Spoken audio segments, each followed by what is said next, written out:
வணக்கம். நான் உங்கள் மாயன் செந்தில். மாயன்களை தொடர்பு கொண்டு பல அரிய செய்திகளை இதுவரைக்கும் நான் நிறைய சொல்லியிருக்கேன். பல ஊடகங்களில் நான் நிறைய நிரூபித்தும் காமிச்சிருக்கேன்.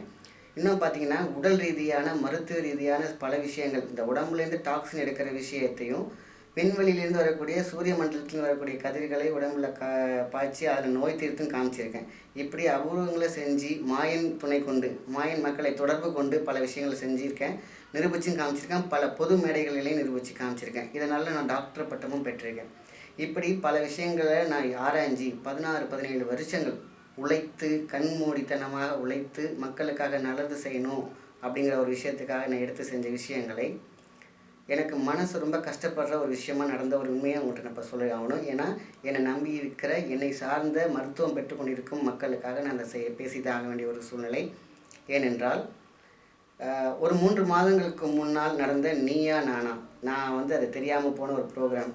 எனக்கு அது கருப்பு நாளாக நான் வச்சுக்கிறேன். ஏன்னா என்னுடைய பல நாள் ஆராய்ச்சியை ஒரு நிமிடத்தில் உடைத்து போட்ட ஒரு நிமிடம்.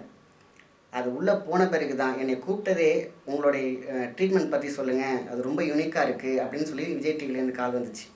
அப்போ நாங்கள் உள்ளே போகும்பொழுது நிறைய பேர் உட்காந்துருந்தாங்க. சரி, அவங்கவுங்க ஒரு தனித்தன்மையான ஒரு விஷயத்துக்காக வந்திருக்காங்கன்னு நினச்சிட்டு இருந்தேன்.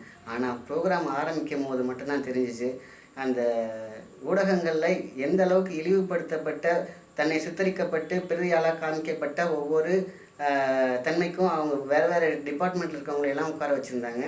அப்போது ஏன் என்னையை கொண்டு இதில் உட்கார வச்சுருக்காங்கிறது எனக்கு தெரியாமல் இருந்துச்சு. ஆனால் டாபிக் பேச ஆரம்பிக்க என்ன டாபிக்னே கடைசி வரைக்கும் சொல்லலை.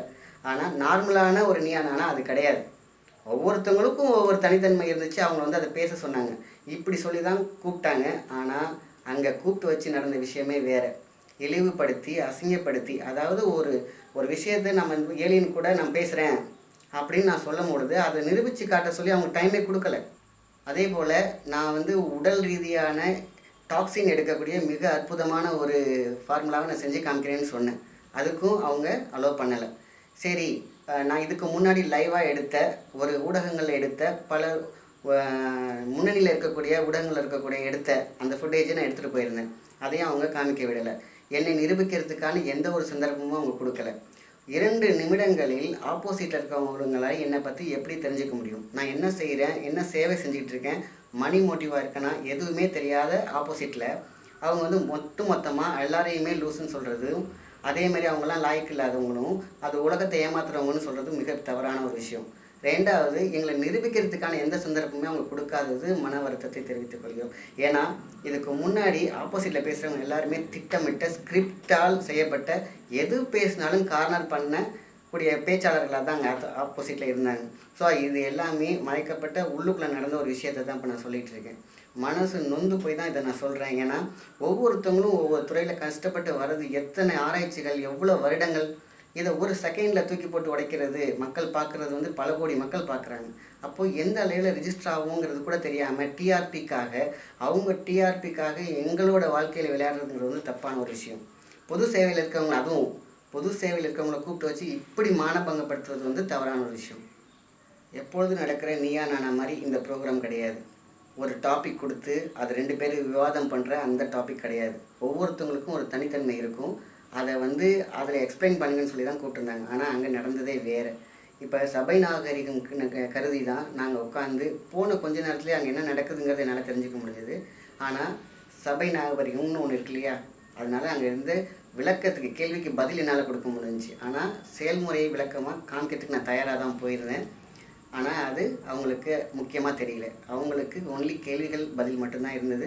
ஸ்கிரிப்ட் படி நடந்துக்கோங்கன்னு மட்டும்தான் அவங்க சொல்கிறாங்க. அதேமாதிரி ஸ்கிரிப்ட் படி தான் அங்கே கேள்வி கேட்குறாங்க.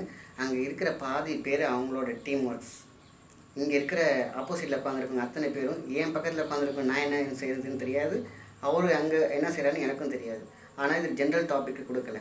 ஸோ ஒவ்வொருத்தவங்களோட தனித்தன்மையும் அவங்கவுங்களுக்கு மட்டுமே தெரியும். அதை தெளிவாக கேட்கறதுக்கான நேரம் அவங்களுக்கும் கிடையாது. குறிப்பிட்ட நேரத்தில் நம்ம நிரூபிக்கிறதுக்கும் முடியாது. ஆக அவங்க அதுக்கான வாய்ப்புகளே அவங்க கொடுக்கல. அப்போது ஒரு மனிதனின் சாதனையை 2 நிமிட கேள்விகளில் புரிந்து கொள்ள முடியுமா, செஞ்சு காமிச்சிட முடியுமா?